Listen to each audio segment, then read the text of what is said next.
Good morning. Before we start, I'd like to acknowledge that today is also Easter for the Protestants, the Catholics, and the Orthodox churches. So Easter is the end of their Holy Week. Also, I'd like to mention that Reverend Todd is in Minneapolis. The Twin Cities Buddhist Association is having their Hanamasadi service, and he is the speaker up there this week.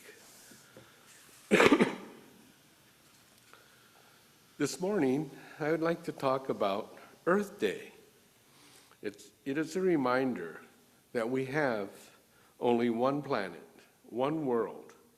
This is our home, this spaceship called Earth. Earth Day is actually April 22nd, in the middle of this coming week.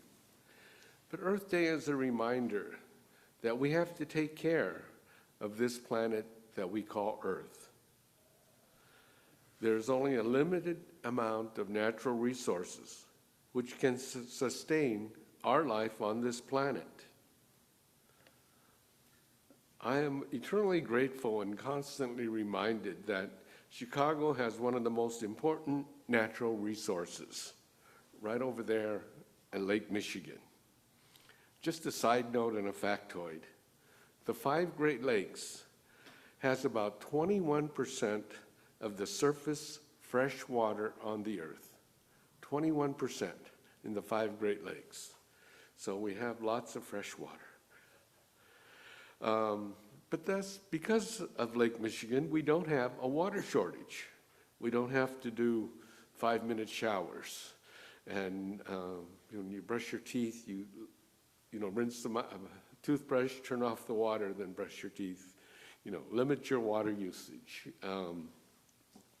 But we have to remember that we need to keep the water clean enough to drink. We have to ensure that pollutants don't enter the Great Lakes. It is a natural resource that we have to protect. But thinking about Earth Day, I'm reminded about our natural resources. And I have to wonder and question the executive order by President Trump on March 1st to expand the American timber production and to open up the forests, the national forests to the lumber industry. And I do have my personal concerns about this policy because these trees are a limited resource. I think back in the day, many years ago, when I was growing up, I was a Boy Scout, and maybe I was 11 or 12, and I remember going on a service project, and we called it tree planting.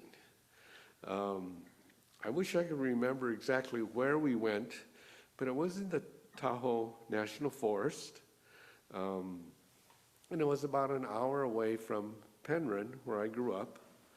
And we went to the part of this forest that had experienced a forest fire about 3 years earlier. The low greenery was just starting to come back, but the pine and fir trees were gone, burned out. The forest ranger, and I remember he looked like Smokey Bear with that hat, the forest ranger gave us a lecture before we started.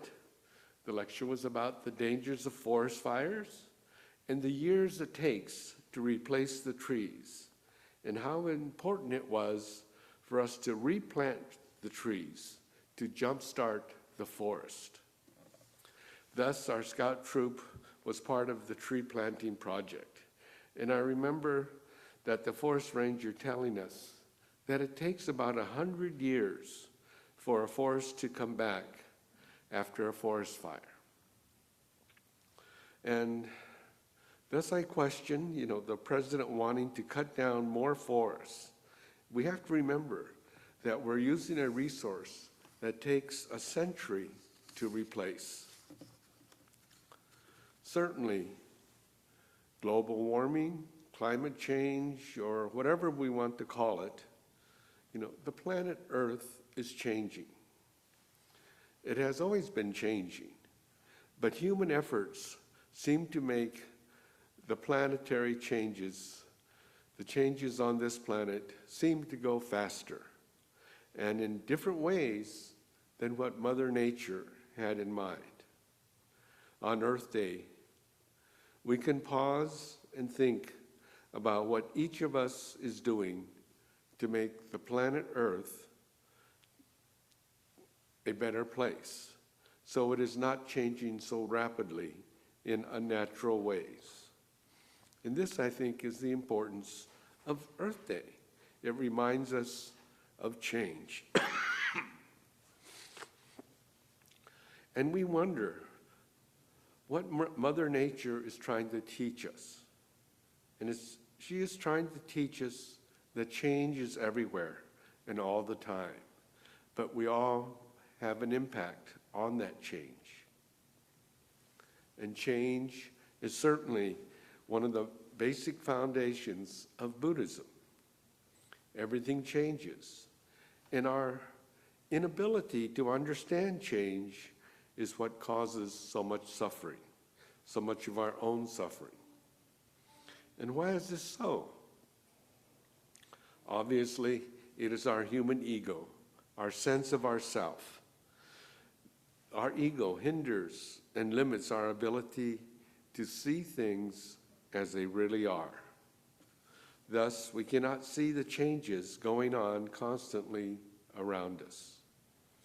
We know change is happening all around us all the time, but we often don't see the changes and we don't understand the changes.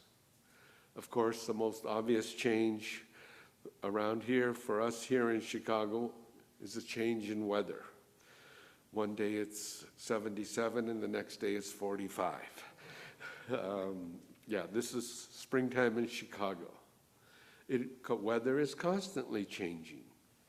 And hopefully now we are done with the snow and we can get into springtime and then the summer. But we have to remember this season, this winter, we only had about half of our normal snow, something like 17 inches versus 35 or 34 or 35. So we only had half the snow. So what does that mean? I don't know.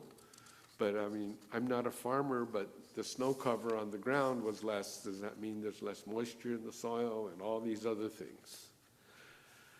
But these are just changes that are happening around us that we cannot control. So, but these changes are a reminder and a warning lesson for us to make sure our Sangha, ourselves, this group of fellow travelers, that we can remain strong, remain able to grow. And we have to adapt to change. We have to let go of our attachments, let go of our limitations. And Shin Buddhism, our school of Buddhism, of course, Shin Buddhism is the essence of the spirituality of Buddhism, because it allows us to embrace our ego, to embrace our limitations. Ego is not something to overcome or to control. Rather, we just let it dissolve. By listening to the Dharma, we can let go of our ego.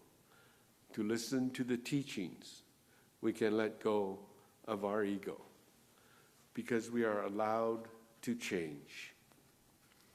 Shinran, the founder of Shin Buddhism, saw himself as, after 20 years of practice, he was incapable of finding enlightenment by himself. He was honest and humble enough to admit to his own human limitations. And this led to the path of his awakening, the path to accept wisdom and compassion that is Amida Buddha. We simply recite, or to say, or to think the name of Amida Buddha. And this is the Nembutsu path. And the beauty is in its simplicity. To say the name and title of Amida Buddha gives us the benefits. We receive the benefits of Amida. We receive the benefits of wisdom and compassion.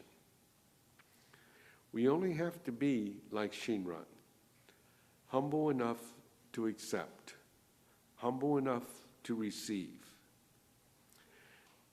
And that is the spirituality of the impossible, because we have to lose our ego to embrace the ego.